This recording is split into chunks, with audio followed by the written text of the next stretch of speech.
오늘은 요즘 핫하게 뜨고 있는 촉법 소년 범죄 드라마 소년 심판을 포스팅 해보도록 하겠습니다. 그리고 손해배상, 피해보상을 어떤 식으로 어떻게 받아야 되는지 함께 알아보도록 하겠습니다.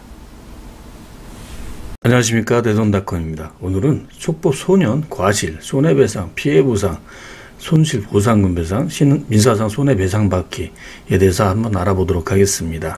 요즘 한참 핫하게 뜨고 있죠. 넷플릭스 소년 심판 드라마가 상당히 인기 있는데요. 하지만 대부분 이게 촉법 소년 처벌 불가 때문에 피해보상에 잘 모르시더라고요. 주변에 저희 와이프도 같이 보는데 저런 경우는 처벌도 못하고 보상도 못 받고 어떻게 되냐고 하길래 보상 받을 수 있는데 했더니 전혀 모르고 있더라고요. 처벌은 안 되더라도 배상, 보상 받는 방법과 그 법규에 대해서 한번 알아보도록 하겠습니다. 드라마 보시면서 저런 놈들 손해배상 채권 주시면 혼내줘야 돼 이러면서 보시면은 훨씬 재밌을 것 같습니다. 오늘은 촉법 소년 심판을 포스팅해서 한번 같이 알아보도록 하겠습니다. 넷플릭스 소년 심판 표지죠. 아유, 되게 재밌었어요. 충격적이었고.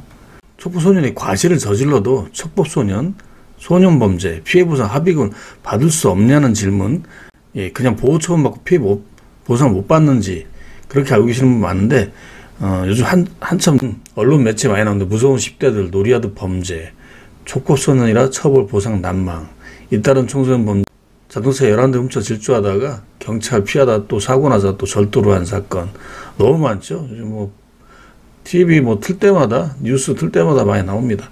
자, 결론은 촉법 소년 피해 손해배상 받을 수 있습니다.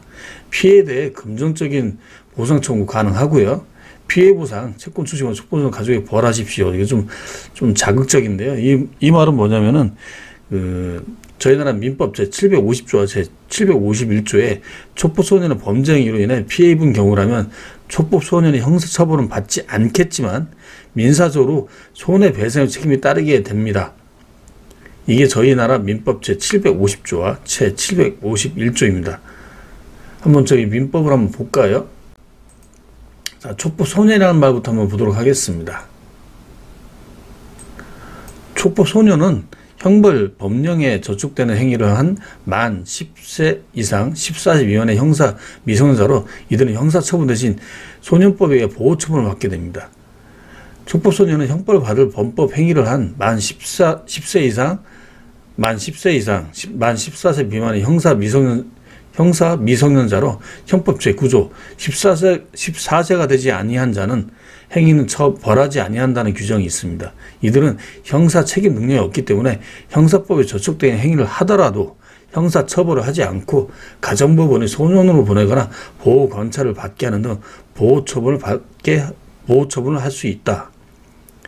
촉법소년은 소년법에 따라 소년 보호 재판을 받게 되면 이를 통해 보호 처분에 처해진다. 보호 처분은 보호자 또는 보호자를 대신하여 소년을 보호할 수 있는 자에게 감호 위탁, 수강 명령, 사회봉사 명령, 보호 관찰관의 단기 및 장기 보호 관찰, 아동복지 시설이나 그 밖의 소년 보호 시설의 감호 위탁, 병원 요양소 또는 의료 재활 소년원의 위탁, 1개월 이내의 소년원 송치, 단기 및 장기 소년원 송치 등을 가리킨다. 그리고 이러한 소년의 보호 처분은 그 소년의 장래 신상에 어떠한 영향도 미치지 않는다. 법이 법 같죠. 범죄를 저지른, 요즘 성장이 얼마나 빠른데 범죄를 저지른 자를 처벌하지 못한다. 촉법 소년법 범죄 소년은 만 14세 19세 미만이고요. 보호처분 형사처분이고요. 촉법 소년은 만 10세 14세 미만입니다. 보호처분만 받습니다. 형사처분 안 받습니다. 범법 소년 10세 미만, 요즘 만 10세 미만, 그러니까 11세죠. 얼마 전에 모텔에서 5명이 뛰어다니고 소주 먹고 난리 나고 처벌을 못합니다. 우리나라 법이 이렇습니다. 한편 소년법에서는 만 19세 미만의 자를 소년으로 규정하고 있는데 이러한 소년법은 연령에 따라 범법 소년, 만 10세 미만, 촉법 소년, 범죄 소년, 만 14세 이상, 만 19세 미만 등으로 구분된다. 이 가운데 만 10세 미만의 범법 소년의 경우 아직 어려서 일체 법적 처벌을 내지 않는다. 이걸 이용한 범죄가 너무 많이 일어나니까 사회적인 문제죠. 다시 한번 포스팅 본 소년 심판 표지, 좀 전에 그거 읽고 이 소년 심판 표지를 보니까 이해가 가네요. 저는 소년법을 폄하합니다. 소년 심판. 참 무서운 10대. 자, 그럼 여기서 궁금한 거 민법 제750조, 민법 제751조 여기에 대해서 한번 알아보도록 하겠습니다. 자, 민법 제750조, 제750조 대한민국 민법 제750조는 불법 행위에 대한 손해배상 책임에 대한 민법 채권법 조문이다. 조문 제750조 불법 행위의 내용 고의 또는 과실로 인한 위법 행위로 타인에게 손해를 가한 자는 그 손해를 배상할 책임이 있다. 자, 그럼 751조를 볼까요? 751조 재산 이외의 손해배상 타인의 신체, 자유 또는 명예를 해하거나 기타 정신상 고통을 가한 자는 재산 이외의 손해에 대하여 배상할 책임이 있다. 법원은 전항의 손해배상을 정기금 채무로 지급할 것을 명할 수 있고 그 이행을 확보하기 위하여 상당한 담보의 제공을 명할 수 있다. 민법 제750조에 규정하고 있습니다. 민법의 규정은 불법 행위 능력과 고의에 대해서만 알아보도록 하겠습니다. 불법 행위 능력, 행위의 책임을 변식할 수 있는 지능, 책임 능력이라고도 한다. 개인차는 있으나 12세 전후가 되면 이러한 능력을 갖추게 된다고 해석되고 있다. 이치에서 날뛰는 경우와 같이 고의 또는 과실에 의하여 일시적으로 심신, 상실을 초래한 자는 별개로 하고 책임 능력이 없는 유아나 심실 상실자는 불법 행위에 의한 손해배상의 책임을 지지 아니한다. 제753조 제754조 개정 대안은 법 같아요. 이런 거. 이러한 경우 책임 능력자를 감독하는 입장에 있는 자는 감독 면에서 무과실을 증명하지 않는 한 배상 책임을 지게 된다. 민법 제755조 이게 중요한 겁니다. 책임 능력을 감독하는 입장에 있는 자는 감독 면에서의 무과실을 증명하지 않는 한 배상 책임을 지게 된다. 755조. 자, 친권자나 후견인뿐만 아니라 책임 무능력자를 거느리고 있는 유치원의 보모, 초등학교 교사, 정신병원의 의사 등도 여기에 감독자에 해당된다. 다시 한번 볼까요? 책임 무능력자를 감독하는 입장에 있는 자는 감독 면에서 무과실을 증명하지 않는 한 배상 책임을 지게 된다. 무과실을 증명하지 않는 한 배상 책임을 지게 된다. 제755조. 친권자나 후견인뿐만 아니라 책임 무능력자, 유치원 보모, 초등학교 교사, 정신병원 의사 등도 여기 감독자에 해당된다. 그러니까 책임자한테 책임을 물을 수가 있는 거예요. 부모가 있고 보호자가 있다면 그 보호자한테 책임을 물을 수 있는 겁니다. 자, 고의, 본건에 기해서 침해의 제거를 청구하기 위해서는 가해자의 고의 과실은 이를 필요로 하지 아니하나 손해배상을 청구하기 위해서는 원칙적으로 이것을 필요로 한다. 제750조. 고의는 보통 자기의 행위가 일정 결과를 발생시키라는 것을 알고 또한 이것을 인용하는 것이라고 정의되고 있다. 이에 대하여 과실은 주의 의무를 다하지 아니한 것이라고 정의하고 있으나 이 정의에서 본다면 고의도 과실의 한 형태라고 할 수 있다.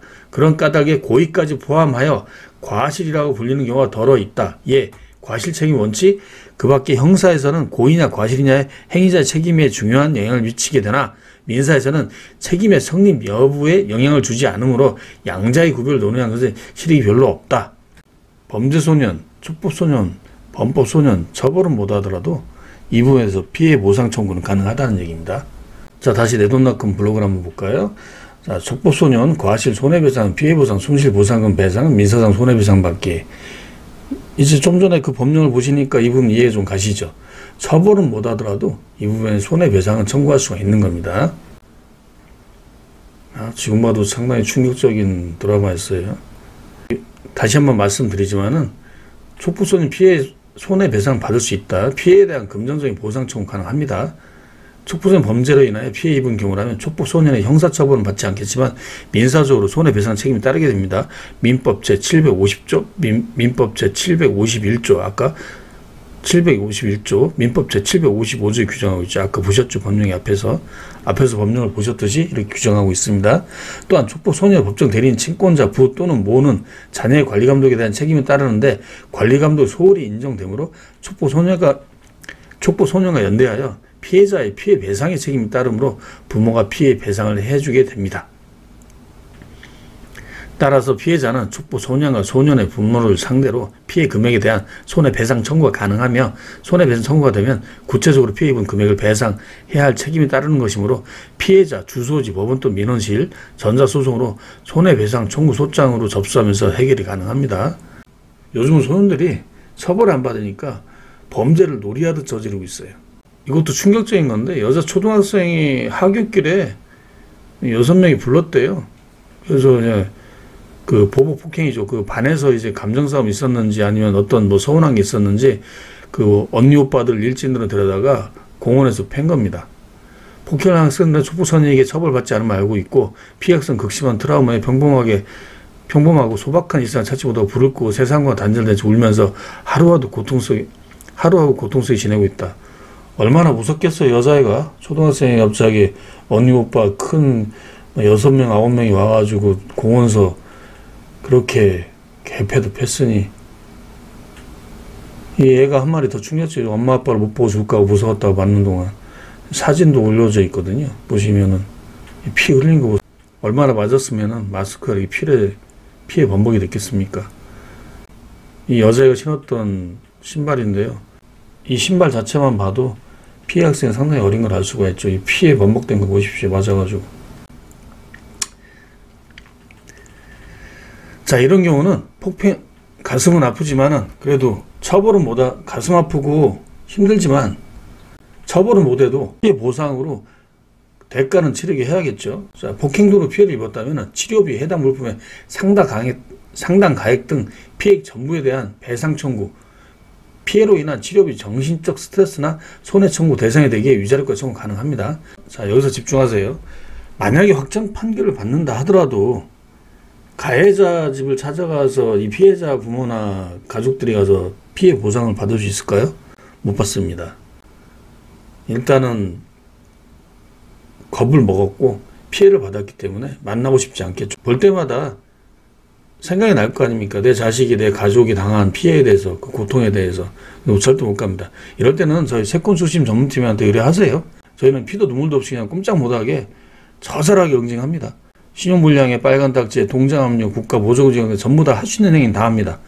저희가 3인 1조로 가고 법원 집행관까지 6명, 7명이 들어가서 빨간 딱지 붙이고 모든 통장이고 다 압류해서 신용으로 사회에서 아예 꼼짝 못하게 만듭니다. 합법적이면서도 가해자 가족들이 채무자가 되겠죠. 그때는 꼭 이렇게까지 해야 되냐 이런 식으로 말이 나올 정도로 저희가 처리를 해드립니다. 피해 산정의 치료비 등을 회수해서 이 부분을 복수하기 하기보다는 당연히 대가는 치러야 된다고 봅니다. 저희한테 의뢰하셔서 이 부분 냉정하게, 강하게, 차갑게 처리할 수 있도록 저희가 처리해 드리도록 하겠습니다. 학교에서 왕따 이런 폭행도 많죠. 학교폭력도 참 가슴 아픈 현실이에요. 한 명을 들어도 때로 이제 군중심리이기도 하고, 촉법소년 범죄가 2018년도에 7,300건, 2020년도에 9,100건. 이게 표면에 드러난 게 이 정도 사건이죠. 이게 10분의 1, 100분의 1 되겠습니까? 그냥 넘어가는 게. 이 사진 언론에서 많이 나왔었죠. 지금 현재 이게 우리나라 사회입니다. 의뢰하실 때 두려워하지 마시고, 미성년 범죄는 그 형태가 점점 다양해지고 그 수익 또한 매우 높아지고 있거든요. 피해를 받았다면 전문가의 자문을 얻어 현실적으로 어느 정도의 손해를 입었는지 구체적으로 주장하고 이에 대한 증거를 준비해서 피해에 대한 확실한 보상을 받아야 합니다. 이게 처벌하는 거예요. 똑같이 요즘은 내려다가 3개월, 6개월 이건 의미가 없잖아요. 재산적인, 경제적인 부분을 제약하는 게 제일 크죠. 채무불이행 등을 등재해서 핸드폰을 못 만들게 하고, 사회에서 회사 입사할 때 신원보증서에 채무불이행, 금융 걸려있으면 어려움이 많겠죠. 조금이나마 뭐 복수나 위로가 된다고 하면은 그것도 맞는 말이긴 하지만은 저희는 이제 합법적으로 범죄에 대한 처벌이 아니고 채권 추심에 대한 행위를 합법적으로 하고 있는 데이기 때문에 그렇게 보시면 됩니다. 나머지는 뭐 그 회수했을 때 느끼시는 그 피해자 가족들의 그런 느낌까지는 제가 뭐 이렇다고 단정 지을 수는 없지만은 확실하게 이런 부분에 대해서는 직접 피해자 가족에 가서 하시는 것보다는 저희 채권 추심회사 맡기셔서 이 부분에 대해서 빠르게 냉정하게 아주 고통스럽게 처리하시는 게 제일 나을 거라고 봅니다. 자, 저희 특수채권팀에 TF팀 한 팀이 있거든요. 한번 영상 한번 보시죠.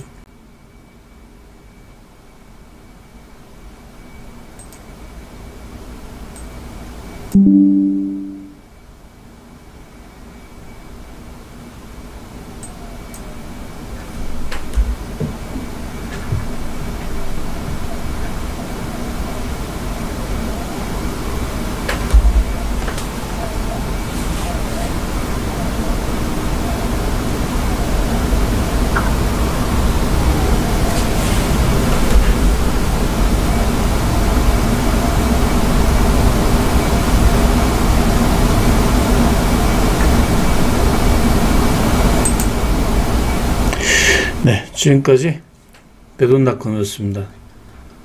오늘은 넷플릭스의 소년심판, 촉법소년 범죄에 대해서 포스팅 한번 해봤고요.